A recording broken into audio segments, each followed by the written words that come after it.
بسم اللہ الرحمن الرحیم۔ باب نمبر 25 یا زہرا سلام اللہ علیہا۔ بہت مشکل مرحلہ تھا کیونکہ بڑی دقت سے میرا حساب کتاب ہو رہا تھا۔ نامہ اعمال میں ایک ایک سیکنڈ کا حساب درج تھا۔ میرے دفتر حاضری کے اوقات کا حساب باریک بینی سے کیا جا رہا تھا کہ کہیں میں نے بیت المال کو کوئی نقصان تو نہیں پہنچایا۔ الحمدللہ یہ مرحلہ خیر و خوبی کے ساتھ گزر گیا۔ جو وقت میں نے مسجد و مجالس میں گزارا تھا اس کا بھی محاسبہ ہوا۔ مجھے بتایا گیا کہ میں نے عمر کے 2 سال اس طرح سے گزارے تھے کہ اس کے صلے میں مجھ سے ان کا کوئی حساب نہیں لیا جائے گا، یعنی میں بآسانی ان 2 سالوں کے حساب سے گزر جاؤں گا۔ میں نے وہاں اپنے عملے کے بعض ارکان کو بھی دیکھا اور انہیں مثالی عالم برزخ میں دیکھ رہا تھا جو ابھی دنیا میں تھے۔ میں سمجھ سکتا تھا کہ ان کی کون کون سی روحانی و اخلاقی مشکلات ہیں، جس میں مثالی یعنی ایسا ہی ایک جسم عالم برزخ میں بھی ہے۔ عجیب بات تھی کہ میں ان چند دوستوں اور عملے کے ارکان کو بھی دیکھ رہا تھا جو بغیر حساب کتاب کے برزخی جنت میں داخل ہو رہے تھے۔ ان میں سے کئی چہروں کو میں نے ذہن نشین کر لیا۔ میز کے دوسری طرف کے جوان نے مجھے مخاطب کیا، تمہارے بہت سے دوستوں اور عملے کے ارکان کے لیے شہادت لکھ دی گئی ہے، بشرط یہ کہ وہ اپنے غلط اعمال کی وجہ سے شہادت کو نابود نہ کر دیں۔ میں نے کئی ایسے واقعات و حادثات کا بھی مشاہدہ کیا جو ابھی اس دنیا میں رونما نہیں ہوئے تھے۔ ایسے بہت سے لوگوں کو دیکھا جو حق الناس ادا نہ کرنے کی وجہ سے پھنسے ہوئے تھے، دوسروں کی مدد کے طالب تھے لیکن کوئی ان پر توجہ نہیں دے رہا تھا۔ وہ حکام اور عہدیداران کہ جن کا اپنے وقتوں میں دبدبہ اور جاہ و حشم تھا اور وہ بڑی پرسکون زندگی گزار رہے تھے، اب یہاں اس عالم میں پریشانیوں میں ڈوبے ہوئے تھے اور سب سے التجا کر رہے تھے۔ میں نے چند سوال میز کے دوسری طرف بیٹھے ہوئے جوان سے کیے، جیسا کہ امام زمانہ جل اللہ تعالی فرجہ الشریف کا ظہور کب ہوگا؟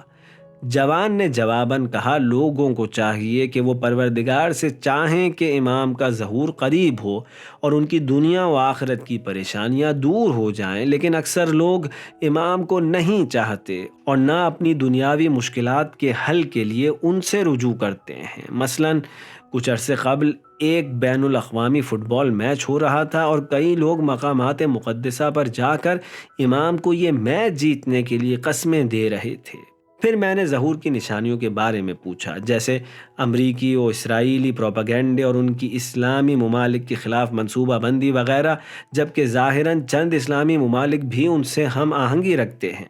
یہ سن کر جوان کے چہرے پر مسکراہٹ پھیل گئی۔ وہ بولے، پریشان مت ہو، یہ قوتیں پانی کی سطح پر موجود جھاگ کی مانند ہیں جو نابود ہو جائیں گی۔ بس تم لوگوں کو سست نہیں پڑھنا چاہیے، ایسا نہ ہو کہ تم اپنا ایمان گنوا دو۔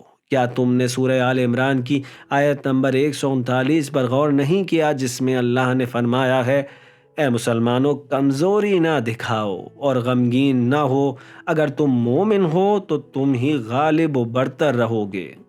ایک اور پہلو جو میری نظروں سے گزرا ایسے لوگوں کا جمع غفیر تھا کہ جنہوں نے اپنی دنیا تباہ کر دی تھی، وہ اس وجہ سے کہ انہوں نے اللہ کے بتائے ہوئے احکامات سے دوری اختیار کر رکھی تھی۔ جوان نے دوبارہ مجھے مخاطب کیا، جو حضرت حق اللہ تعالیٰ نے معصومین علیہ السلام کے ذریعے سے آپ لوگوں کو بھیجا ہے، وہ پہلے درجے میں آپ کی دنیاوی زندگی کو آباد کرتا ہے اور آخر میں آپ کی آخرت کو۔ پھر مجھے میری ہی زندگی سے ایک مثال پیش کی کہ اگر میں جواباً ہی صحیح لیکن پیغامات کا رابطہ اس نامحرم عورت سے جاری رکھتا تو بہت بڑا گناہ میرے نامہ اعمال میں لکھ دیا جاتا اور یہی گناہ میری دنیاوی زندگی کو اپنے احاطے میں لے لیتا۔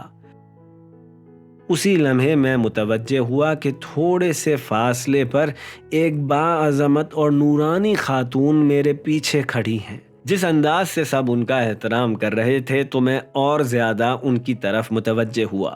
پتہ چلا کہ وہ خاتون کوئی اور نہیں بلکہ ہماری مادر گرامی سیدہ فاطمہ زہرا سلام اللہ علیہا ہیں۔ جب میری کتاب کے آخری صفحات کی حساب رسی ہو رہی تھی، ان میں کوئی غلطی یا خطا نظر آنے کی صورت میں بی اپنا رخ پھیر لیا کرتی تھیں، لیکن جب نیک اعمال سامنے آئے تو مسکراہٹ سے اپنی رضامندی کا اظہار کیا کرتی تھیں۔ اس وقت میری تمام تر توجہ کا مرکز مادر گرامی سیدہ زہرا سلام اللہ علیہا تھیں۔ میں دنیا میں بھی ان کے لیے ایک خاص لگن اور وابستگی محسوس کرتا تھا۔ ایام فاطمیہ میں دیگر لوگوں کے ساتھ مل کر مجالس کا انعقاد کیا کرتا تھا اور میری کوشش ہوا کرتی تھی کہ ہمیشہ بی کو یاد رکھوں۔ یہ بھی بتاتا چلوں کہ میری والدہ محترمہ کے اجداد علماء اور سادات میں سے تھے اور ہمارا شمار بھی اولاد جناب سیدہ زہرا سلام اللہ علیہا میں ہوا کرتا تھا۔ اب وہ میرے پہلو میں کھڑی میرے نامہ اعمال کو دیکھ رہی تھیں۔ نہ صرف بی بلکہ تمام معصومین علیہم السلام بھی اس مشاہدے میں شامل تھے۔ ایک شیعہ کے لیے کتنا کٹھن ہو سکتا ہے کہ حساب رسی کے وقت ائمہ معصومین علیہم السلام اس کے گناہوں کے شاہد و ناظر ہوں۔ میرے جن اعمال کی وجہ سے چہاردہ معصومین علیہم السلام مجھ سے ناراض ہوئے، میرا دل چاہا کہ شرم سے ڈوب کر مر جاؤں۔ میرے زیادہ تر نیک اعمال ضائع ہو چکے تھے اور اب نامہ اعمال میں کچھ زیادہ نہیں بچا تھا۔ ایک دفعہ میری نظر میری دنیا کے گھر کی طرف پڑی۔ میری زوجہ کے حمل کا چوتھا مہینہ تھا۔ وہ جائے نماز پر بیٹھی رو رہی تھی اور پروردگار کو جناب سیدہ سلام اللہ علیہا کا واسطہ دے رہی تھی کہ وہ مجھے بچا لے۔ دوسری طرف نظر پڑی تو میرے محلے کے 2 یتیم بچے اللہ کو قسم دے رہے تھے کہ وہ مجھے واپس پلٹا دے۔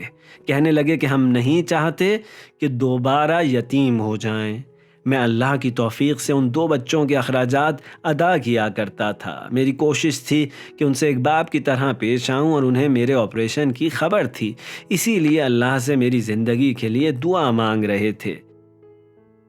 میز کے دوسری جانب بیٹھے جوان کی طرف میں نے التجا آمیز نظروں سے دیکھا اور کہا، میرے ہاتھ خالی ہیں، کیا آپ میرے لیے کچھ کر سکتے ہیں کہ میں واپس دنیا کی طرف لوٹ جاؤں؟ کیا ایسا نہیں ہو سکتا کہ میں اپنی مادر گرامی سیدہ زہرا سلام اللہ علیہا سے درخواست کروں اور وہ میری شفاعت فرما دیں؟ اگر وہ مجھے واپس جانے کی اجازت دے دیں تو جو حق الناس میرے ذمے ہیں ان کو ادا کرنے کے ساتھ ساتھ میں اپنی خطاؤں کی اصلاح بھی کر سکوں گا۔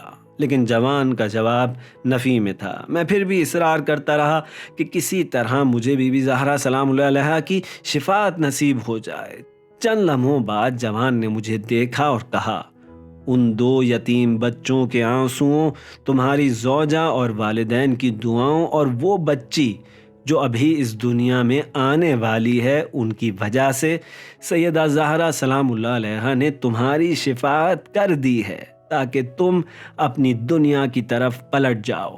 جوں ہی جوان نے یہ الفاظ ادا کیے مجھے لگا جیسے میرے پاؤں تلے زمین نہ رہی ہو۔ پرانے دور کے black and white T V کی اسکرین کا منظر غائب ہو جانے کے بعد عجیب سا احساس ہوا کرتا تھا۔ میں اس وقت ویسا ہی محسوس کر رہا تھا، یوں لگا جیسے میں آزاد ہو گیا۔